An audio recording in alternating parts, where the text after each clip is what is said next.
जय हिंद, नमस्कार दोस्तों। आप देख रहे हैं knowledge and profit YouTube channel, जहां पर हम हर दिन आपके लिए लाते हैं बाजार का गहराई से विश्लेषण, आज के मार्केट मूवमेंट्स का रिव्यू, जरूरी खबरें और डेटा अपडेट्स, कल के इंडेक्स मूवमेंट की संभावनाएं और लेवल्स। हमारा विश्लेषण पूरी तरह नॉलेज, स्किल्स और रिसर्च मेथड पर आधारित है। हमारा ऑब्जेक्टिव सिखाना है, ना कि आपको सीधा ट्रेड कराना, क्योंकि स्टॉक मार्केट में रिस्क होता है और बिना सीखे ट्रेडिंग करना खतरनाक हो सकता है। रियल टाइम डेटा और इंपॉर्टेंट न्यूज अपडेट के लिए आप हमें टेलीग्राम और व्हाट्सएप पर ज्वाइन कर सकते हैं। यहां हम मार्केट आवर्स में इंपॉर्टेंट न्यूज और डेटा शेयर करते हैं, जिससे आप अपने एनालिसिस में सुधार कर सकें और बेहतर रणनीति बना सकें। तो चलिए सीखते हैं, समझते हैं और बाजार का सही लाभ उठाते हैं। समझदारी से निवेश करें, ज्ञान के साथ मुनाफा कमाएं। और नमस्कार दोस्तों, चलिए बात करते हैं बुधवार यानी कि वेडनेसडे 9 अप्रैल निफ्टी, बैंक निफ्टी, सेंसेक्स और फिन निफ्टी ने किस तरीके से किया है कारोबार। वीडियो को शुरू करें इससे पहले आप लोगों से रिक्वेस्ट है कि अगर आप चैनल पे पहली बार हैं तो चैनल को सब्सक्राइब करें, वीडियो पसंद आती है तो लाइक और अपने कॉमेंट्स भी जरूर शेयर करें। तो देखिए, कल शुक्र यानी कि मंगलवार के दिन भारतीय बाजारों में हमने एक रिकवरी देखी थी और कल रात में यूएस के बाजार ठीक ठाक कारोबार कर रहे थे कि तभी ट्रंप साहब ने दोबारा से चाइना को लेके 104% का टैरिफ अनाउंस कर दिया और उसी के चलते शाम होते होते यानी कि अमेरिका के बाजार बंद होते होते दोबारा से हमें नैस्डैक में और डॉ जोन्स में वापस से गिरावट देखने को मिली और उसी का सीधा असर आज भारतीय बाजारों पे फिर से पड़ा। इस वक्त जो चल रहा है वो है ट्रम्प टैरिफ वॉर और उसकी वजह से पूरे दुनिया के बाजार सुस्त है, नरम है और भारतीय बाजार खासतौर से, क्योंकि यहां पर आने वाले हफ्ते में यानी कि इसी वीक के अंदर कल के दिन है छुट्टी और उसके बाद सोमवार के दिन है दोबारा छुट्टी। तो बहुत ही छोटा सा हफ्ता होने वाला है और इसके चलते बाजारों पे असर देखने को पड़ रहा है।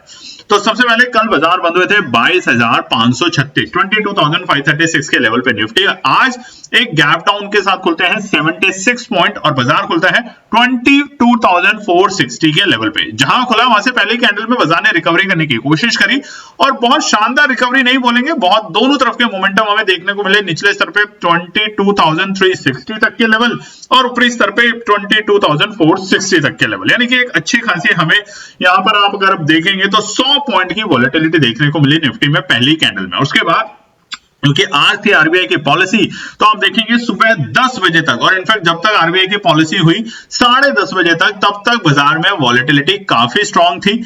और एक और इंपॉर्टेंट बात, अगर आप देखेंगे 920 एक्सपोनेंशियल मूविंग एवरेज को, तो उसको देख के आपको साफ साफ समझ आएगा कि बाजार आज थोड़ा सा दबाव में था। हालांकि बाजार ने तकरीबन 11:05 पे बनाया अपना डे लो का लेवल और वो था 22,353, यानी कि आज 22,360 और 350 ने एक मजबूती का लेवल दिखाया है। हमने सपोर्ट बताई थी 22,320। अगर आपको याद हो कि अगर इस लेवल के आसपास में आता है तो खरीदारी करने की हमारी तो पूरी कोशिश होगी और उसके चलते आज एक अच्छा प्रॉफिट बनने के चांस बने। मगर उसकी स्तर पे अगर हम ऊपरी लेवल की बात करें तो बाजार का जो आज का डे हाई का जो लेवल था वो था 22,000। यहाँ पे थोड़ा सा टाइपो एरर है दोस्तों। आज का जो डे हाई का लेवल था निफ्टी के अंदर, अगर हम ये बात करें तो ये था हमारा तकरीबन 22,469, 22,469 के लेवल। टाइपो एरर है, हाई, तो आप इसे इग्नोर कर सकते हैं। हालांकि डे लो से बाजार ने एक अच्छी रिकवरी करी, मगर फाइनली जो क्लोजिंग दी है बाजार ने वो दी है 22,399। 400 का लेवल आज निफ्टी के लिए क्रूशियल लेवल था। वहां पर दबा के कॉल राइटर और पुट राइटर बैठे थे, तो कश्मकश चल रही थी आखिरी के घंटे में, क्योंकि एक्सपायरी का दिन भी था। तो 22,400 पे जाके आज निफ्टी बंद हुआ है 137 पॉइंट की नेगेटिविटी के साथ। सेंसेक्स की अगर बात करें तो सेंसेक्स में भी अगर हम देखते हैं तो आज एक गैप डाउन के साथ बाजार खुलता है 123 पॉइंट की गैप डाउन के साथ। पहली टिक में सेंसेक्स खुला 74,104 के लेवल पे। जहां खुला वहां से पहली कैंडल में हमने अपना आज का डे लो का लेवल देखा, जो कि निफ्टी में भी था, तकरीबन वही लेवल डे लो का लेवल बना था। उसके बाद बाजार ने 2-3 बार उसे टेस्ट किया और वहां से बाउंस बैक लिया। ऐसा ही सेंसेक्स में था 73,673 का लो, जो कि हमें 9:15 की कैंडल में ही मिल चुका था और उसके बाद वहां से रिकवरी करते हुए बाजार ने बनाया आज दोबारा से अपना 74,100 के पास का डे हाई का लेवल है। यानी कि देखिए पहली कैंडल जो है 9:15 की, आप उसमें देखेंगे तो डे लो और डे हाई दोनों मिले। डे हाई था 74,104 जो कि ओपनिंग का लेवल था, और उसके बाद वहां से बाजार में गिरावट आती है और उसके कारण बाजार लुढ़क जाता है 73,673। हालांकि बाजार ने उसके बाद रिकवरी करने की कोशिश करी, मगर 74,100 आज एक इंपॉर्टेंट रेजिस्टेंस का काम करता रहा और जिसके कारण बाजार नीचे लुढ़क गया। बाद में बाजार की जो क्लोजिंग है, यानी कि अगर आप देखेंगे तो चार्ट पे 11:30 बजे से लेकर शाम के 3:30 बजे तक बाजार तकरीबन एक 150-200 पॉइंट की रेंज में सिमट के रह गया था। सेंसेक्स यानी कि ऊपरी स्तर 74,000 बड़े क्रूशियल रेजिस्टेंस और नीचे 73,800 बाजार के लिए सपोर्ट का काम कर रहा था। क्लोजिंग की बात करें तो 380 पॉइंट नेगेटिविटी के साथ आज बाजार बंद हुआ है 73,847 के लेवल पे, यानी कि एक लाल निशान में। बात करते हैं बैंक निफ्टी। देखिए यहां पे असर आज कुछ और होने का लग रहा था, यानी कि आरबीआई की जो पॉलिसी आई रेपो रेट में उन्होंने कम किया। आप लोगों के लिए जरूर फायदा होगा जिनका होम लोन, कार लोन या पर्सनल लोन चल रहा है और जो लेना चाहते हैं नया घर या नया गाड़ी, तो उनके लिए अब थोड़ी सी राहत है क्योंकि आपकी ईएमआई होने वाली है थोड़ी सी कम, क्योंकि गवर्नर साहब ने रेपो रेट कर दिया है 0.25 बेसिस पे कट, यानी कि अब 6% का हो गया है इंटरेस्ट। तो उसको लेके देखिए अब आप लोगों के लिए फायदा है, लिक्विडिटी आएगी सिस्टम में, उनके लिए फायदा है, बैंकिंग क्षेत्र के लिए फायदा, मगर उसका असर आज बैंकिंग क्षेत्र पे देखने को नहीं मिला। बात करें तो बैंकिंग क्षेत्र के लिए आज एक मामूली सी गैप डाउन के साथ बाजार खुला था, सिर्फ 24 पॉइंट की। जितनी बड़ी हमें निफ्टी और सेंसेक्स में गिरावट देखने को मिली उतनी बड़ी गिरावट बैंक निफ्टी में नहीं थी, जिसके कारण शुरुआती दौर में बैंक निफ्टी खुलता है 50,487 के लेवल पे। आप चार्ट पे देख सकते हैं ये हमारा शुरुआती आज का लेवल था, और उसी कैंडल में, पहली कैंडल में आज बैंक निफ्टी ने अपना डे हाई का भी लेवल बनाया जो कि थे हमारे 50,497 के लेवल। आप देखेंगे पहली 9:15 की कैंडल में ही डे हाई का लेवल बना, मगर उसके बाद 10 बजे तक हालत ये थी कि क्या हम 50,200 के लेवल को सस्टेन कर पाएंगे कि नहीं, क्योंकि बाजार ऊपरी स्तर पे 50,500 पे जाकर बार बार रुक रहा था, जो कि कल हमने आपको बताया था कि बड़ा इंपॉर्टेंट लेवल है। अगर इसके ऊपर टिकता है तो एक अच्छी तेजी, और अगर इसके नीचे जाता है तो 50,250 और 50,000 तक के लेवल को बाजार छू सकता है, और ऐसा ही देखने को मिला, जिसके कारण बाजार में अस्थिरता आई। और 10 बजे के बाद रेपो रेट के बावजूद भी बाजार ने कोई अच्छा अट्रैक्शन वाला काम नहीं किया, स्पेशली बैंक निफ्टी ने, और बाजार लुढ़क के तकरीबन 11:10 पे पहुंच जाता है अपने आज के डे लो के लेवल जो कि थे 49,911, यानी कि 49,911 के आंकड़े। तो आप देखेंगे ऊपरी स्तर से तकरीबन हमें एक अच्छी खासी 600 पॉइंट की पिटाई होते हुए देखने को मिली बैंक निफ्टी में। उसका कारण क्या है कि रेपो रेट के बावजूद भी आज बैंकिंग क्षेत्र हमें इतना अच्छा अति उत्साहित होते हुए नहीं देखने को मिला। एक ही प्राइमरी कारण इंटरनेशनल जियोपॉलिटिकल जो चीजें चल रही है इस टाइम, टैरिफ वॉर की जो लड़ाइयां चल रही है, उसकी वजह से बैंक निफ्टी थोड़ा सा कमजोर जरूर चल रहा है। हालांकि उसके बाद बाजार ने रिकवरी करी और 50,000 के ऊपर जाके रुकने में कामयाब हुआ, और फाइनली जो बाजार ने क्लोजिंग दी वो दी है 50,240, यानी कि तकरीबन 271 पॉइंट की नेगेटिविटी के साथ। बात करते हैं फिन निफ्टी इंडेक्स। तो यहां पर भी फिन निफ्टी में अगर हम बात करें तो कल एक हरे निशान में बाजार बंद हुआ था, कामयाब हुआ था।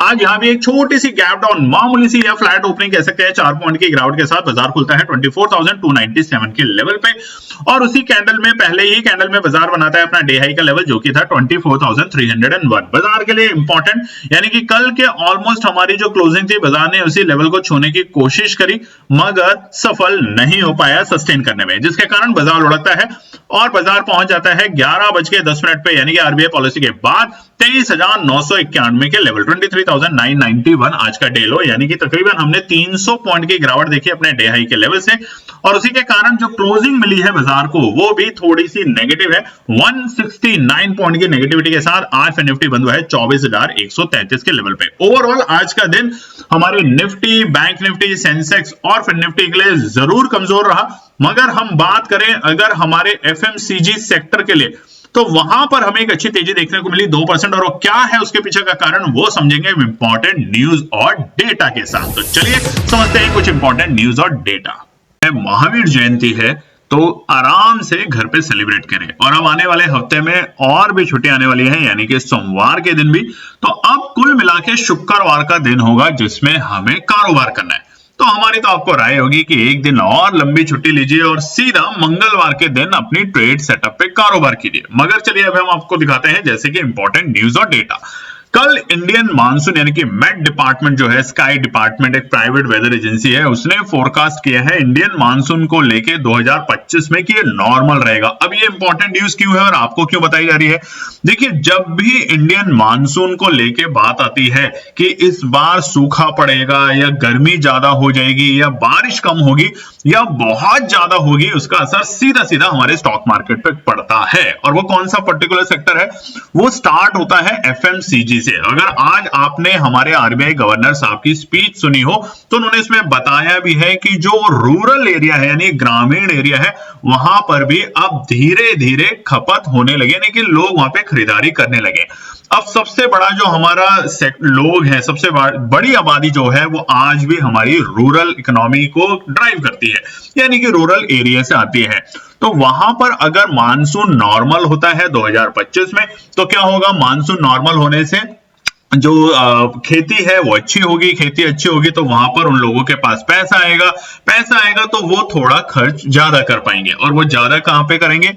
एफएमसीजी सेक्टर में। और इसीलिए आज एफएमसीजी सेक्टर अगर आप देखेंगे, निफ्टी का तकरीबन 2% की बढ़त के साथ बंद हुआ है, यानी कि निफ्टी, बैंक निफ्टी, सेंसेक्स, तमाम सेक्टर में आपको लाल निशान देखने को मिला, मगर एफएमसीजी तकरीबन 1.5 से 2% की बढ़त के साथ बंद हुआ है। और वैसे नहीं कि यहाँ पे एक ही दिन में सब कुछ रहेगा, आने वाले 6 महीने में अगर आप एफएमसीजी से रिलेटेड स्टॉक्स पे निवेश करेंगे, जो दिग्गज कंपनियां हैं, तो आप देखेंगे यहाँ पर एक अच्छा प्रॉफिट आप बना के जाएंगे। इसलिए इंडियन मानसून की न्यूज बहुत इंपॉर्टेंट होती है, ध्यान रखिएगा।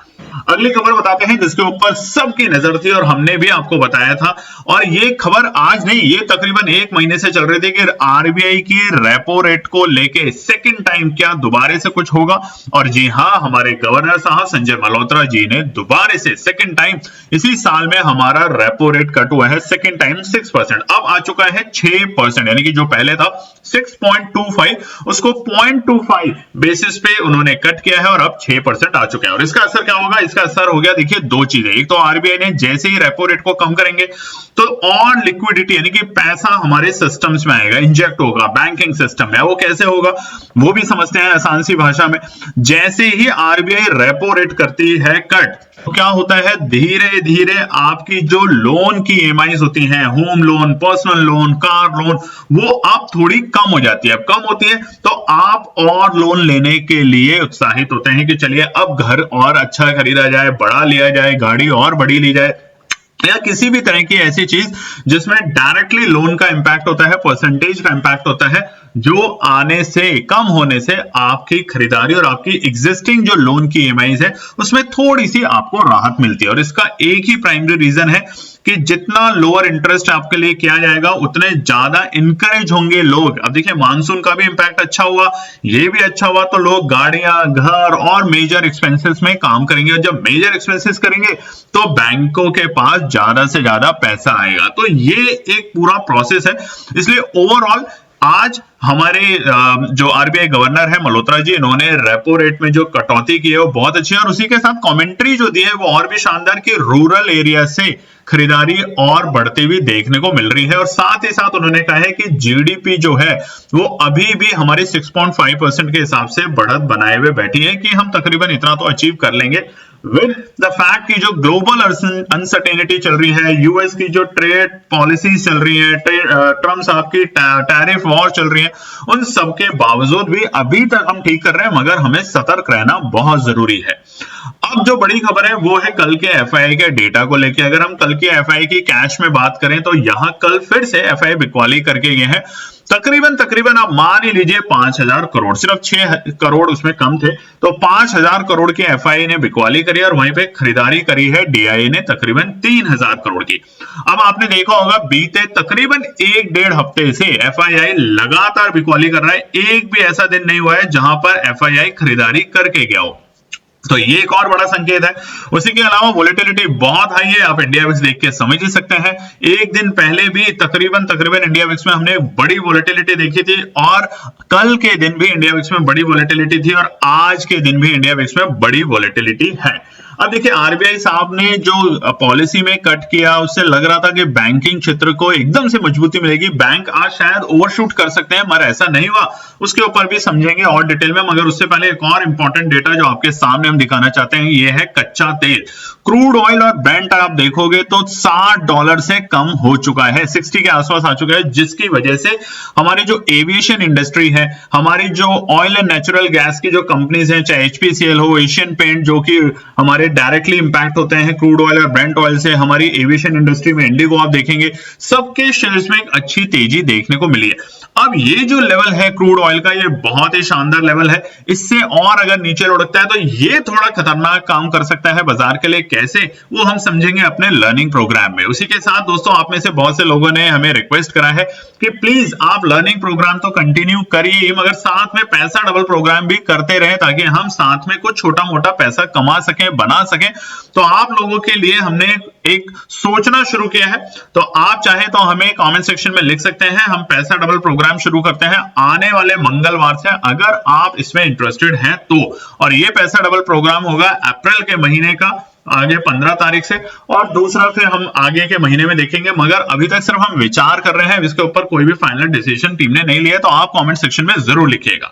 चलिए, उसके अलावा एक और बड़ी खबर, चाइना, आप देख रहे होंगे लगातार अमेरिका बुलिंग कर रहा है चाइना ट्रेड टैरिफ के ऊपर, और उधर अमेरिका, पहले अमेरिका ने बढ़ाया, फिर उसके इंपैक्ट में चाइना ने अपना भी उसके ऊपर इंपैक्ट डाला कि अगर हमारे पास कुछ भी अमेरिका से आएगा तो हम भी टैरिफ लगाएंगे, और फाइनली ये करते करते यूएस ने उसके ऊपर 104% का टैरिफ लगा दिया। उसकी वजह से क्या हो रहा है, अमेरिका के बाजार तो कल गिरे ही गिरे, आपने देखा होगा, अच्छे भले हरे निशान में आ चुके थे डॉ जोन्स और नैस्डैक, अचानक से वहां पे गिरावट दिखती है, और उसी के कारण आज यूरोपियन मार्केट में भी हमें बड़ी गिरावट देखने को मिल रही है। अगर आप देखेंगे तो इस वक्त जो यूरोप के मार्केट है तकरीबन 2% के आसपास की गिरावट के साथ बंद हुए।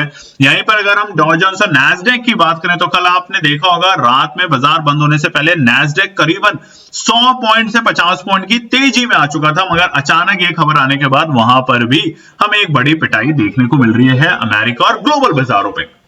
अब सबसे बड़ा सवाल कि देखिए, हमारा जो रेपो रेट कम हुआ, ठीक है, रेपो रेट कम हुआ, उसके बावजूद भारतीय बाजार क्यों गिरे? उससे पहले एक और इंपॉर्टेंट न्यूज आपको दिखा देते हैं स्क्रीन पे। ये है चाइना का consumer price index CPI data और यूएस का कंज्यूमर प्राइस इंडेक्स, जो कि दोनों डेटा कल के दिन आ रहे हैं। कल के दिन हमारे भारतीय बाजार बंद है, तो इसका इंपैक्ट भी डायरेक्टली हमें शुक्रवार के दिन बाजार पे देखने को मिलेगा। अब ये होता क्या है, देखिए, कंज्यूमर प्राइस इंडेक्स क्या काम करता है, ये मेजर करता है change in the price of goods and services from the perspective of the consumer. अब अगर मान लीजिए कंज्यूमर प्राइस इंडेक्स जो है, प्राइस बढ़ रहा है, बहुत ज्यादा इन्फ्लेशन हो रहा है, जो सर्विसेज वो ले रहे हैं उसके प्राइसेस बहुत बढ़ रहे हैं, तो वहां पे इसका मतलब इन्फ्लेशन पे डायरेक्टली असर पड़ रहा है। अगर कहीं मान लीजिए आप पहले दूध खरीदते हैं जो कि 100 रुपए लीटर आता है, अचानक से वो 140 150 हो जाता है, तो मान लीजिए महंगाई बढ़ गई है। तो ये जो सीपीआई डेटा होता है, ये दिखाता है कि जो प्राइस है गुड्स और सर्विसेज का, वो दोनों, अब सर्विसेज का मतलब दूध नहीं होता, सर्विसेज हो गई, गुड्स हो गया आपका दूध, खाने पीने की ऐसी कोई भी वस्तु, और सर्विस हो गई, मान लीजिए आप बाल कटवाने जाते हैं तो वो सर्विस है। तो अगर उनके प्राइस बढ़ जाते हैं, ऐसी कोई चीज होती है, तो वहां पर आपको देखने को मिलेगा इन्फ्लेशन का डायरेक्ट इंपैक्ट। तो अगर हायर देन एक्सपेक्टेड है तो पॉजिटिव है, और अगर लोअर देन है तो ये बेयरिश है। तो ये चीज का ध्यान रखेंगे, इसलिए कल डेटा आएगा तो उसको हम जरूर दिखाएंगे। और साथ ही में कल आने वाले हैं टीसीएस, यानी कि हमारे टाटा कंसल्टेंसी सर्विसेज के रिजल्ट्स Q4 के। अब यहां पर भी बहुत बड़ी चीजें होने वाली है। अगर हम ओवरऑल बात करें तो अभी तक का जो हमारा यहाँ पे एस्टिमेशन है, या बड़े बड़े दिग्गज लोग हैं, इनका जो एस्टिमेशन है वो ये कि टीसीएस के इस बार रिजल्ट बहुत अच्छे नहीं आएंगे। अर्निंग जो होगी, जो 1% के आसपास होगी, वहीं पे डॉलर इनकम जो होगी वो थोड़ी सी कम हो सकती है। ओवरऑल रिजल्ट न्यूट्रल या नेगेटिव ही होंगे, बहुत ज्यादा अति उत्साहित करने वाले नहीं होंगे। Q4 में इसके दो प्राइमरी रीजन है। सबसे बड़ा प्राइमरी रीजन है कि टीसीएस में एक तो देखिए जो ग्लोबल चीजें चल रही है उसका भी इंपैक्ट हमें इन आईटी इंडेक्सेस पे देखने को मिल रहा है। साथ ही में बीएसएनएल, आपने सुना होगा भारत का सबसे बड़ा प्रोजेक्ट है बीएसएनएल, उसका जो प्रोजेक्ट है वो टीसीएस के हाथों से निकल गया, रैंप डाउन हुआ, जिसकी वजह से बहुत बड़ा इंपैक्ट उनके अर्निंग पे और मार्जिन पे देखने को मिलेगा। और मगर सबसे बड़ी बात होगी कि टीसीएस कल जब अपने रिजल्ट्स अनाउंस करेगा तो उनकी कमेंट्री क्या है, क्या वो आगे के लिए सोच रहे हैं, किस तरीके से अपने रिजल्ट्स को बेहतर करेंगे। तो फिलहाल के लिए हमारी जो अभी तक एनालिसिस है, टीसीएस के रिजल्ट बहुत अच्छे नहीं आएंगे, और अगर टीसीएस के रिजल्ट बहुत अच्छे नहीं आए तो ये निफ्टी को थोड़ा सा और प्रेशर में डालेगा शुक्रवार के दिन और आने वाले सप्ताह में। ये था हमारा आज का डेटा और आज के इंपॉर्टेंट पॉइंट्स। कल फिर मिलते हैं एक और नई वीडियो के साथ जिसमें बताएंगे कि शुक्रवार के लिए रेजिस्टेंस और सपोर्ट और कुछ और नई इंपॉर्टेंट न्यूज और डेटा। तब तक रखें अपना ध्यान। धन्यवाद दोस्तों। तो दोस्तों आज के लिए बस इतना ही। उम्मीद है कि यह विश्लेषण आपको मार्केट को समझने और बेहतर रणनीति बनाने में मदद करेगा। अगर ये वीडियो आपको पसंद आया हो तो इसे लाइक करें, शेयर करें और चैनल को सब्सक्राइब करें ताकि आपको हमारे सभी अपडेट समय पर मिलते रहें। मार्केट से जुड़े रियल टाइम डेटा और न्यूज अपडेट के लिए हमें टेलीग्राम और व्हाट्सएप पर ज्वाइन करें। लिंक आपको डिस्क्रिप्शन में मिल जाएगा। याद रखें, सीखना सबसे बड़ा इन्वेस्टमेंट है। ट्रेडिंग से पहले सही एनालिसिस करें, ज्ञान के साथ मुनाफा कमाएं। फिर मिलेंगे अगले वीडियो में, तब तक के लिए जय हिंद।